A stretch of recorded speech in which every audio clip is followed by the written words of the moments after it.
Cerita novel romantis. Jodohku Gadis Kampung. Bab 35. Kabar gembira. 2 bulan berlalu, segalanya terasa begitu cepat. Apalagi mengingat Luke akan menikah dengan Medina, itu sungguh sulit untuk dipercaya. Pernikahan Luke tinggal beberapa hari lagi, dan Peter berencana datang ke sana kembali bersama sang istri sambil melakukan bulan madu untuk yang kedua kalinya. Ketika sedang melihat-lihat berkas, terdengar dering telepon. Itu panggilan internasional dari Luke. Membuat kening Peter mengerut. Dia mengangkat telepon itu. "Halo.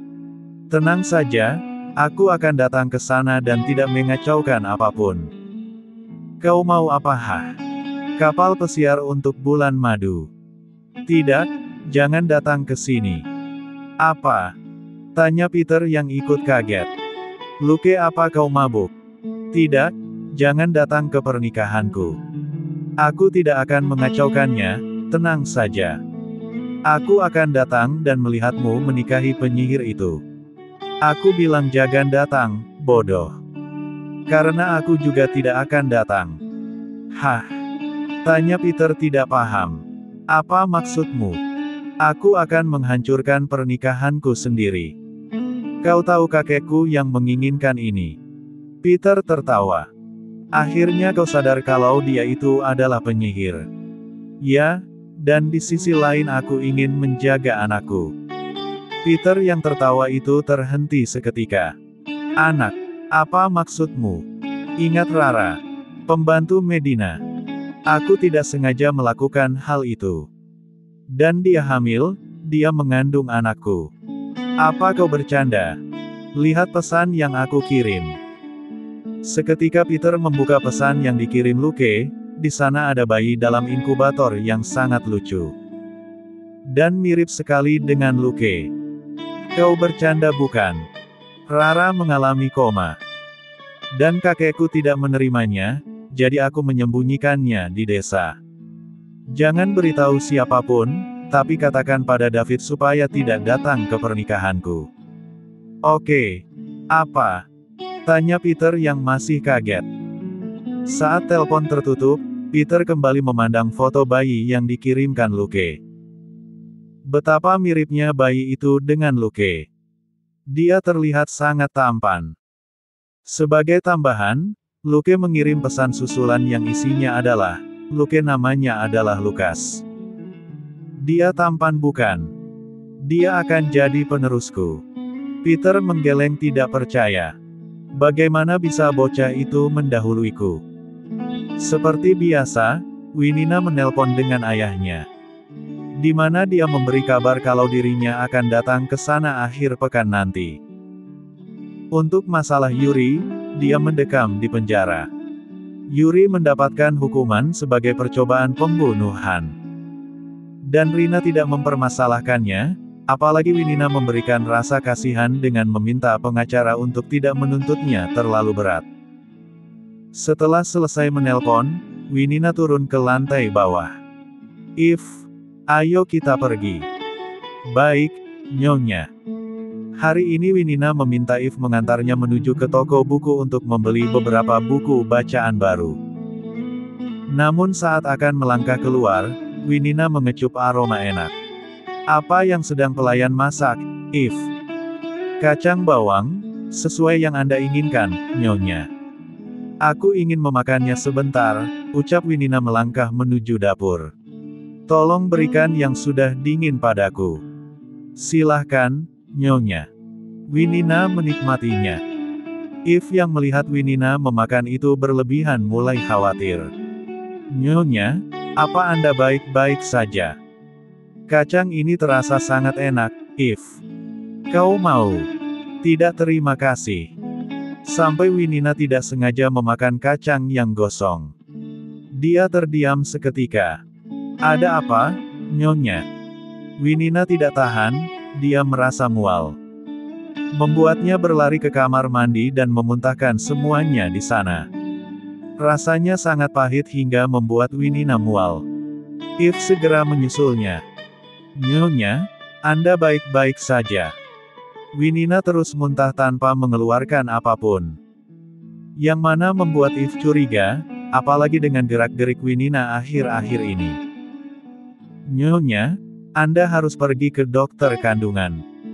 Winina memegang perutnya saat dia keluar dari ruangan dokter. Membuat Eve yang mengantarnya segera berdiri, dia sendiri penasaran dengan hasilnya. Bagaimana, Nyonya? Winina masih terdiam, yang mana membuat Eve mengguncang tubuh majikannya sendiri. Nyonya. Winina masih diam dengan tatapan kosongnya, dia bahkan tidak menatap Eve. Yang mana membuat Eve salah mengira dan berpikir kalau Winina tidak mendapatkan apa yang diinginkannya. Jadi Eve merasa bersalah telah merekomendasikan majikannya untuk pergi ke dokter kandungan. Maafkan saya, Nyonya. Winina masih diam. Semua akan indah pada waktunya, saya selalu berdoa agar Ini yang aku harapkan, ucap Winina pada akhirnya. Ya? Tanya Eve yang tidak paham. Eve. Winina menatap mata Eve pada akhirnya, dan terlihat kalau matanya berbinar di sana. Aku hamil. Astaga, Nyonya. Selamat untuk Anda. Tuhan menyertai Anda, semoga Anda selalu dalam lindungannya. Keduanya otomatis saling berpelukan satu sama lain. Dan saat Winina mulai meloncat-loncat, Eve segera melepaskan pelukannya. Nyonya, Anda harus hati-hati. Ah iya, kandunganku, ucap Winina dengan senyuman indahnya. Apa Anda sudah memberitahu Tuan? Winina menggeleng. Aku ingin memberikannya kejutan, bagaimana? Itu akan baik. Ayo pergi ke mall, kita buat kado untuknya. Baik, Nyonya. Ingin menjaga majikannya, Eve bahkan kini berjalan lebih dekat. Karena Winina tidak suka sentuhan dan berdekatan dengan orang lain, jadi Eve berjalan di belakangnya. Eve, berjalanlah bersamaku. Saya mengawasi Anda dari sini, Nyonya. Kalimat itu membuat Winina tertawa. Kau ini. Winina juga tidak bisa memungkiri rasa bahagianya. Akhirnya, setelah sekian lara penantian, dirinya mendapatkan kepercayaan dari Tuhan. Hadiah apa ya? Tanya Winina saat mereka berada di dalam mobil. Untuk disandingkan dengan foto USG. Setangkai bunga akan sangat bagus, Nyonya. Aku ingin menjahilinya, Eve.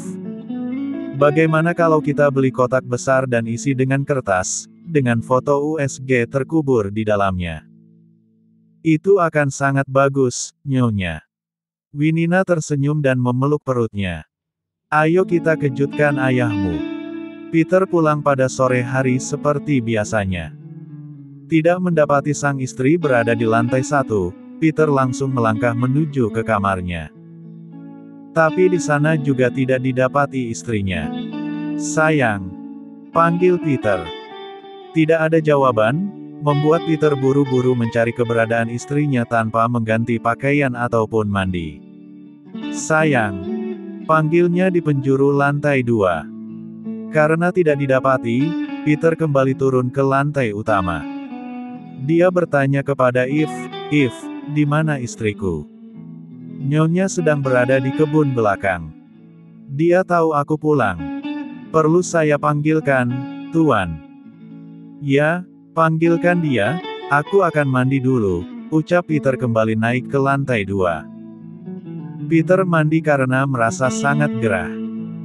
Dia berharap istrinya datang dan ikut mandi bersamanya. Namun, sampai dirinya selesai mandi pun, Winina tidak datang. Sampai Peter keluar dan menuju walk-in closet untuk mengambil pakaiannya. Dia mengerutkan keningnya melihat ada kotak hadiah di sana. Apa itu untukku? Tanya Peter. Dia berpakaian dulu sebelum akhirnya duduk manis di sofa dan membukanya. Ternyata isinya adalah potongan kertas. Peter tidak berniat mengacak-acaknya. Mungkin sampah bekas Winina, ucapnya membawanya dan memasukkannya ke tempat sampah. Peter keluar dari kamar menuju kebun belakang untuk menemui Winina. Halo, sayang. Hai, balas Winina dengan senyuman. Mas melihatnya. Melihat apa? Hadiah apa? Kotak hadiah dariku. Yang isinya sampah. Apa? Mas pikir itu sampah? Ya, aku membuangnya. Mata Winina melotot. Astaga, ini tidak seru, ucapnya menahan kesal dan melewati Peter. Kenapa, sayang? Apa salahku? Peter menatap tidak percaya pada sang istri. Wow, ini apa? Aku hamil. Hah? Tanya Peter lalu menatap foto USG di tangannya lagi. Dia masih belum mempercayai hal itu, apalagi dia tidak paham bagaimana cara membaca gambar di tangannya. Ini. Iya, itu foto USG aku. Ada janin di sana. Kok buram ya? Tanya Peter dengan sedikit linglung, terlihat dia masih belum mempercayai apapun sama sekali. Emang gini, Mas? Peter langsung melemparkan gambar itu dan memeluk istrinya. Berulang kali Peter memberikan ciuman di kening sang istri melepaskan kesenangannya. Kamu gak bohong kan? Mas masa yang ginian bohong sih? Peter tersenyum dan membawa Winina berguling ke atas ranjang dan memeluknya erat. Lepasin Mas. Aku belum mandi, ucap Winina yang merasa risih. Apalagi dirinya berkeringat, dia sendiri tidak nyaman dengan dirinya. Mas. Aku sayang kamu, nah. Aku belum mandi. Gak apa-apa, aku tetap sayang kok. Winina kembali mengeluh merasa tidak enak, apalagi Peter sudah wangi dan bersih. Mas aku belum mandi gak mau dipeluk. Tapi kenyataannya, Peter malah mencium kening sang istri. Aku sayang kamu segede dosa aku. Gede banget ya dosa kamu. Tuh dikurangin kok, kalau cinta enggak. Winina tersenyum. Kita keluar yuk. Mau kemana? Kan udah aku tadi sama Eve. Kan sama aku belum, yang. Winina hendak menolak, tapi melihat raut wajah Peter yang memohon dan sangat menginginkannya, dia tidak bisa menolak. Ya udah aku mandi dulu. Peter mengangguk dan melepaskan pelukan istrinya. Saat Winina berada di kamar mandi, Peter menelpon pada Oma untuk memberitahukan kabar gembira ini. Halo, Oma. Bagaimana kabar Oma? Apa kau sakit? Tidak biasanya kau menanyakan kabar Oma. Oh Oma, ayolah. Aku menyayangi Oma. Kau mau apa? Mau nasihat? Oma terdiam di sana. Biasanya kau ingin uang. Oma, rengek Peter. Kenapa? Ada apa? Winina hamil. What? Are you sure? Kenapa mendadak Inggris? Gumam Peter. Iya, dia hamil. Baru saja aku tahu.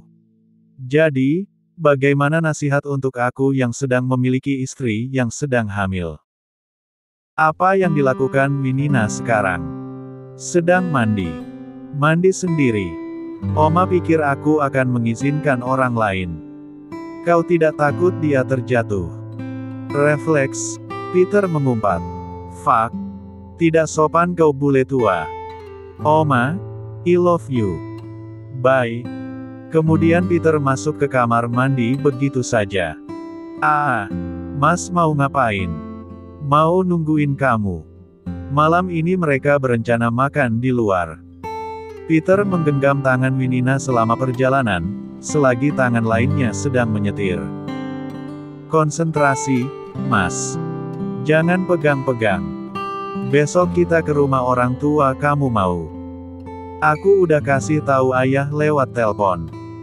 Yah, gak seru, sayang. Kesana sekalian kita lihat pembangunannya ya. Winina ingat, rumah ayahnya masih dalam tahap perbaikan oleh Peter. Mas. Jangan gede-gede. Apa? Rumah buat ayah aku gak enak sama kamu. Kamu ngabisin uang buat aku, keluarga aku. Kan keluarga kamu juga keluarga aku, sayang. Masa aku gak boleh ngebahagiain keluarga aku sendiri? Bukan gitu. Emang bener ya? Apa? Tanya Winina. Katanya orang hamil pikirannya kemana-mana, jangan gitulah. Kasian bayinya, sayang. Winina terdiam, sampai dia sadar dirinya dibawa ke rumah sakit. Kita ini mau ngapain? Periksa kehamilan kamu dulu, aku mau lihat dalam perut kamu. Foto yang kamu kasih jelek. Kualitasnya 144p. Apa? Tanya Winina. Lanjut ke bab 36.